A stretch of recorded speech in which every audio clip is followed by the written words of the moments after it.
questions before that. Knees together or knees apart? S mount, high posture, pinch the elbows together. Elbows have to be together. Elbows have to be inside of the shoulder. If they're not inside of the shoulder, you're losing. Well, you're not losing, you're still in dominant position. Yeah. I lose it in the transition. I'm usually pretty comfortable getting both arms above their head. But then it's like in that transition, I leave enough space for them to start framing their elbows inside. Will you show? Yeah. Here, do it on my.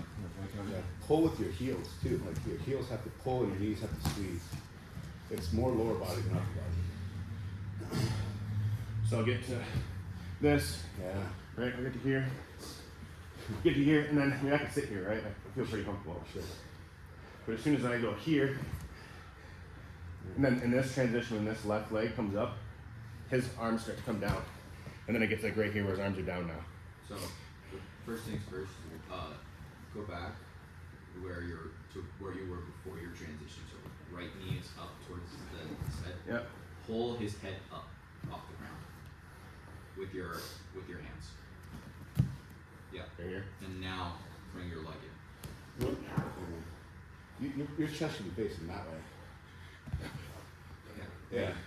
So you want to turn it. Your weight has to go this way. You turn your hips that way and your chest this way. Yeah, you should be on your heel. Yeah, you're on your flat foot. Yeah, your heel can come out here because you got all the way up to his elbow. Sorry, Mike. You're good. Yeah.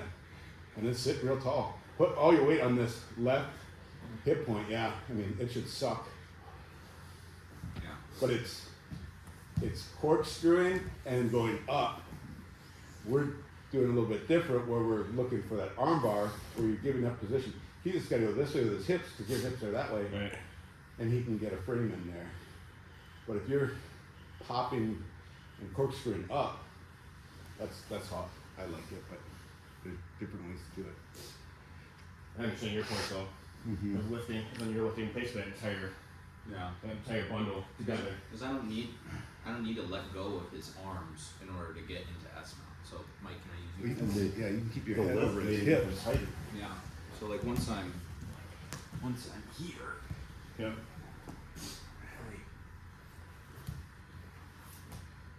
At no point do I. Yeah, you're not letting go in that transition. Yeah. Yeah. Okay.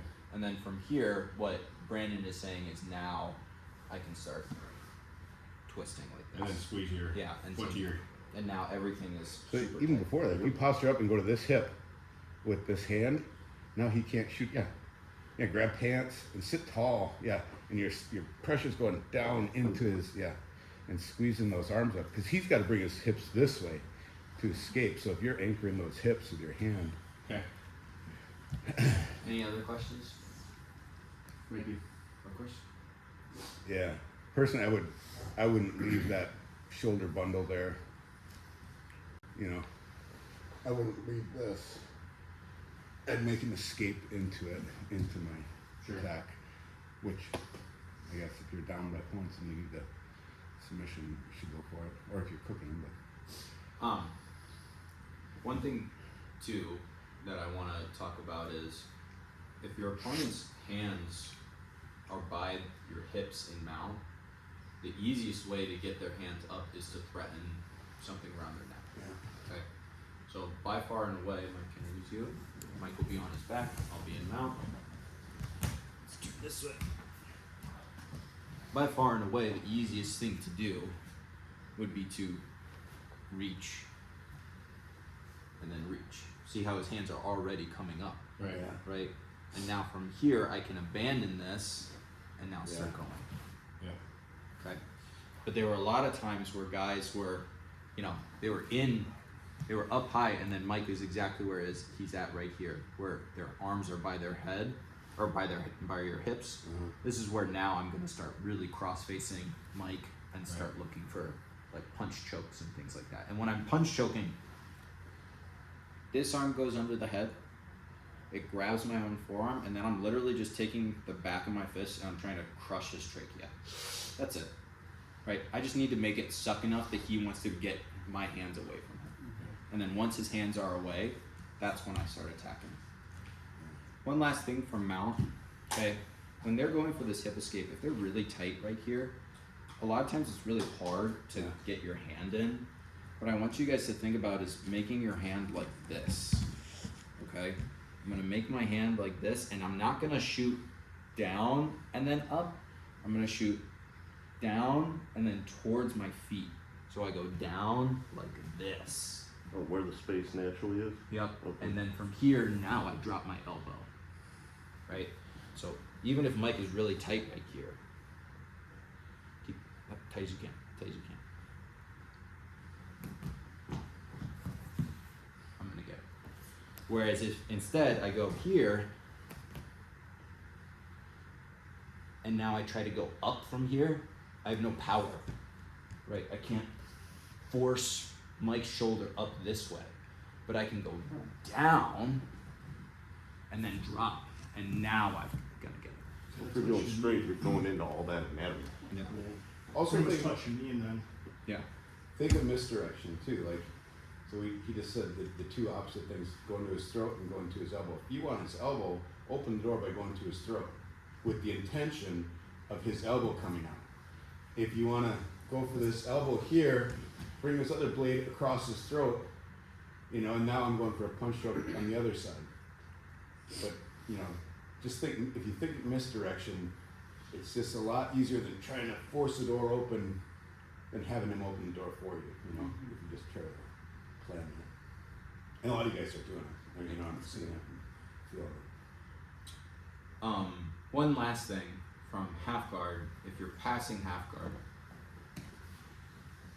there is nothing stopping you from just standing up. Okay? Unless Mike has a grip around my collar, there's nothing stopping you from standing up. And once I stand up,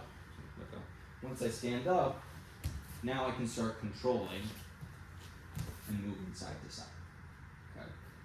So It's through that movement right there that you and Ian will John Wayne me.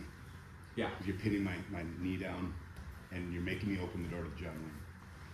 And you're using it just as a sweep. Or not as a sweep, but And off to balance. Yep. And regaining stuff. Any other questions? Not to die. Well, Do all that. yeah. Yeah. So when it comes to like, if you feel like you're kind of floundering against someone, the thing that I want you to remember is being defensively sound. A lot of times is easier than it sounds like. What I really need to do is I just need to be like this. Mm-hmm. If I keep my elbows and my knees inside, if I control this space, and I don't let them get one arm or one leg or my neck isolated, I will more than likely be safe. And if that is the goal, that is fairly easy to do. But when we start trying to move, that is when you have to start extending at some point, and if going against people who are really good, they're going to use that against you. Mm-hmm. So if you feel like you are on the back heel, try to return to this posture. Yeah.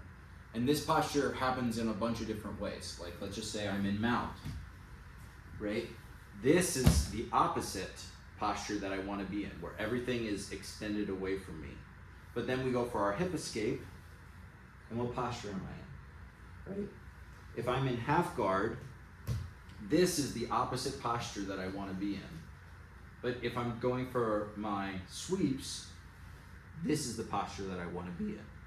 If I'm in side control, this is the bad posture that I don't want to be in. This is the posture that I want to be in. So if you work on trying to get everything into this configuration and getting your body in front of them, a lot of times you will weather a very strong amount of the storm. It's not going to be perfect because eventually people get good at dealing with that kind of posture, but it is very useful. Any other questions? I hope that helps, right? And I hope that me saying that highlights what we've been working on in the past. Like, all of our side control escapes hinge on getting back to this posture. Mount escapes, this posture, right?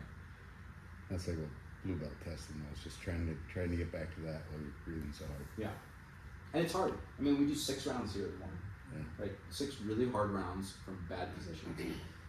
It's normal to get tired. It's normal to falter, but it's the point. All right, let's get a picture and get out of here. 1, 2, 3. Good work today, everyone.